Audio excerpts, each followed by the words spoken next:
सुप्रभात, नमस्कार। मैं सुधा सक्सेना। जैसा कि हम सब जानते हैं कि विद्यालय में तो शिक्षा होती ही है, उसके साथ साथ परिवार, समाज और अपने आसपास जिस भी व्यक्ति और परिस्थितियों के संपर्क में आते हैं उन सब से हमें शिक्षा मिलती है। और शिक्षा के प्रकाश में ही मस्तिष्क विचारशील बनता है। आइए इसी विषय पर आज कुछ चर्चा करते हैं। किसी गुरु के साथ केवल एक भौतिक संगति को सत्संग नहीं माना जा सकता।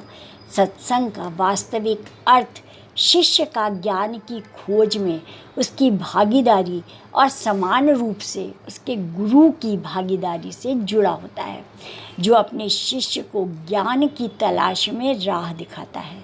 और इसीलिए उपनिषद की कथा में हम देखते हैं कि किस प्रकार नचिकेता यम को उत्तर देने का हठ करता है।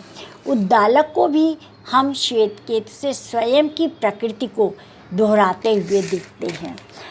उद्दालक जीव और ब्रह्म के बीच समीकरण दिखाने के लिए 9 चित्रण प्रस्तुत करते हैं, जो उस करुणा का साक्ष्य है जो कि वैदांतिक गुरुओं का उनके शिष्य के प्रति संक्षेप में वह एक गुरु और उनकी दी हुई शिक्षा की अर्थपूर्ण भागीदारी है, जो सत्संग कहलाता है।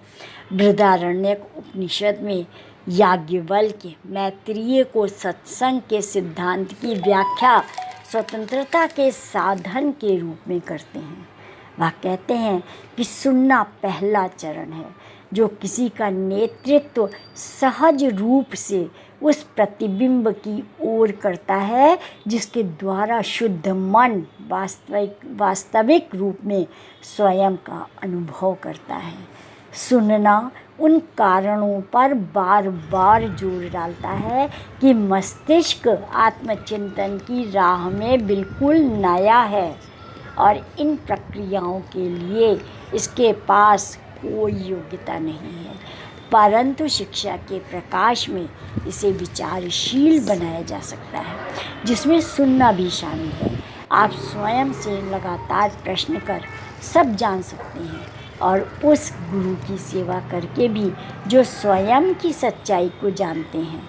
यहाँ सेवा का अर्थ स्वयं को जानने से संबंधित सभी प्रश्नों का उत्तर ढूंढने में अपने आप की भागीदारी में है।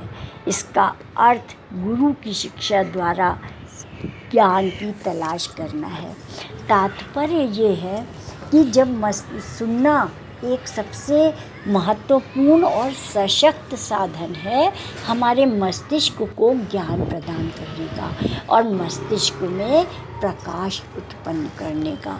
सुनने के द्वारा समय समय पर हम कुछ ऐसे विचार ग्रहण कर लेते हैं जो हमारे लिए लाभदायक होते हैं, भविष्य में काम आते हैं।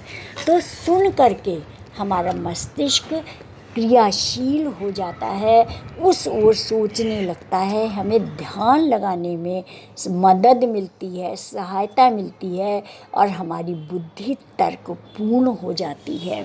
तो शिक्षा का तात्पर्य केवल पुस्तकीय शिक्षा या किसी के साथ बैठना नहीं है, वरन किसी के द्वारा कहे गए वाक्यों को ध्यानपूर्वक सुनना है और उसको अपनी परिस्थिति के अनुसार सही ढंग से प्रयोग में लाना है, उसका सदुपयोग करना है, अपनी परिस्थितियों के अनुकूल उस विचार को बनाना है।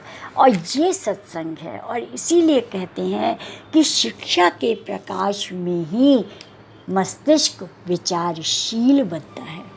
तो आज इतना ही। आप सब ने मेरे चैनल को लाइक और सब्सक्राइब किया है, आपका धन्यवाद और उसे आगे भी बढ़ाइए। पुनः आपको नमस्कार, धन्यवाद।